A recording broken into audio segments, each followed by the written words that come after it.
అసలు మనిషి మొట్టమొదటి భూమి మీద మానవుడు వైద్యం ఎవరు నేర్పారు తెలుసా మీకు?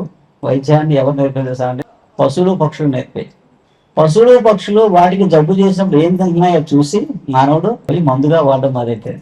అలా నేర్చుకున్నాడు మనిషి, మానవుడు, ఆది మానవుడు వైద్యం అలా నేర్చుకున్నాడు. ఇప్పటికీ మన కుక్కలో పిల్లిలో స్టమక్ బాగోకుండా ఏం చేస్తాయండి? గడ్డి కొలుతాయి. గడ్డి కొలికిని వమనం, పంచకర్మంలో ఒకటి వమనకరం చేసుకుంటాయి. అలా ఏంటంటే వాటికి వైద్యం ఎలా చేసుకోవాలో తెలుసు. అలాగే మన భారతదేశంలో మనం కానీ మన నెక్స్ట్ జనరేషన్ కానీ ఈ భూమి మీద అద్భుతంగా బతకాలి అంటే, మన లైఫ్ అంతా హ్యాపీగా బతకాలంటే, మనకి ఏమున్నా లేకపోయినా మనకి 64 కళలు ఉన్నాయండి. ఏ కళ ఉన్నా లేకపోయినా వంట వైద్యం వచ్చి ఉండాలి. మన వైద్యం మనకి ఎంతో కొంత తెలిసి ఉండాలి. మన శరీరంలో ఉండే అవయవాలు ఏమేం చేస్తాయని బేసిక్ నాలెడ్జ్ ఉండాలి. సో ఏం చేస్తే ఏ జబ్బు రాదో, ఏమేమి చేస్తే ఈ మోషన్స్ అయితే ఏం చేయాలి, ఇలాంటి చిన్న చిన్న డెబ్లిస్ తెలియాలి మనకి. అంటే వైద్యం ఎంతో కొంత తెలియాలి మనకి. భారతీయులందరూ వైద్యులే.